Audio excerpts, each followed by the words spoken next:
I spent hundreds of dollars a month eating at Chipotle. Like, that doesn't even sound right. Like, you don't want to be that person. You don't want to be that girl, okay? Hey friends, it's Becca here, and today I have another video for you. This is long awaited. This video is how to survive post-grad. Now, I wanted to wait an entire year before filming this video because I wanted to make sure that I would actually survive post-grad, okay? I'm gonna blur some of the details in this story because I can't give away some of where I've worked, who I've worked for, but I'm sure you can probably figure that out if you go over to my Instagram at Rebecca Eloisa. Number one, be thankful, because a lot of people on this planet did not even have the opportunity to go to university, right?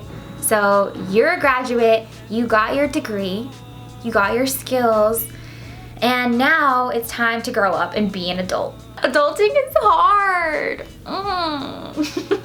Don't compare yourself to others and try to stress as least as possible. Instead, channel that stress, what you would be feeling in stress, channel that energy into being productive, learning your craft, figuring out exactly what you want in life and what you want to pursue. Because once you have a clear goal in mind, then you start the hustle. You have your goal and you're gonna go 100% towards your goal. It might happen overnight, it might not.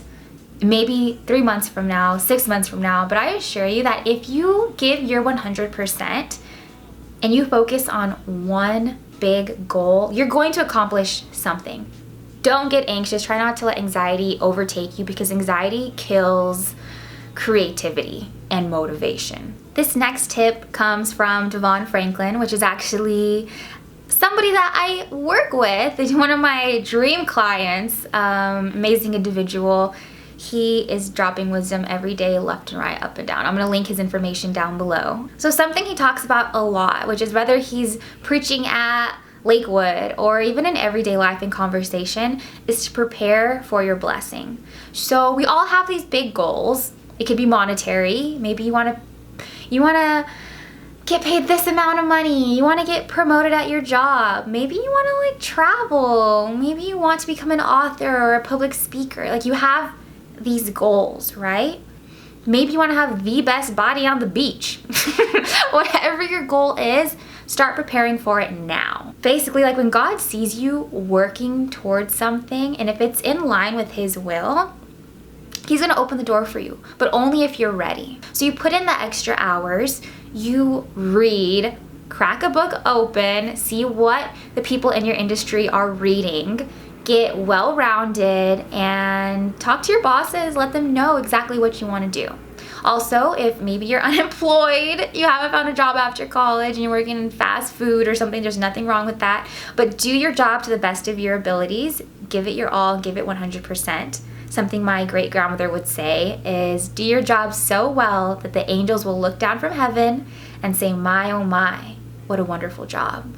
So while you're preparing for your blessing and preparing for your goal, you want to be, what you will be laser focused on, you want to know, like, what steps do I have to take to get where I want to go. So personally, I reached out to people on LinkedIn. Like I mentioned, I cleaned up my Instagram, Facebook, YouTube, Twitter, all of those, you know, and the posts that things that I put out online were in line with my goals. So people knew, like, oh, she's already like working in the industry, or she's really good at social media marketing, right? So that's what you want to do.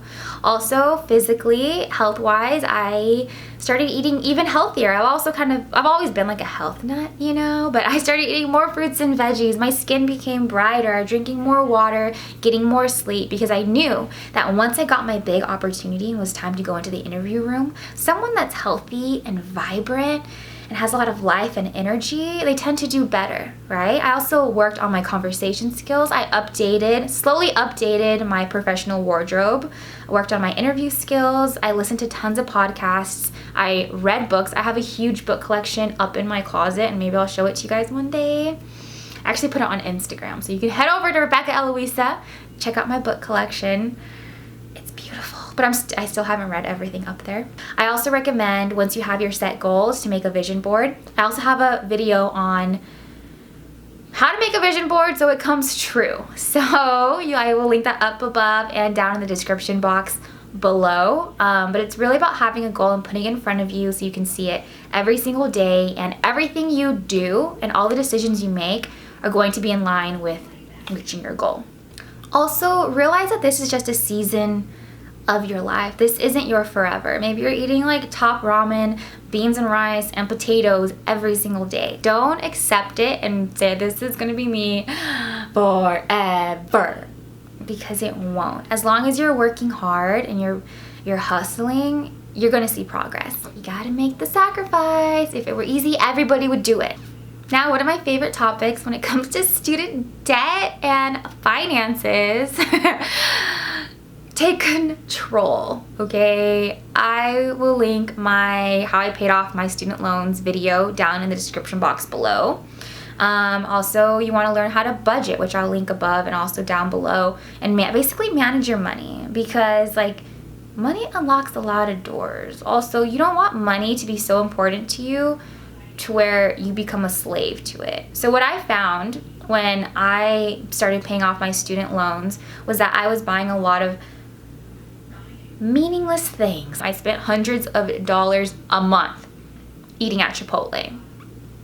Like, that doesn't even sound right. Like, you don't want to be that person. You don't want to be that girl, okay?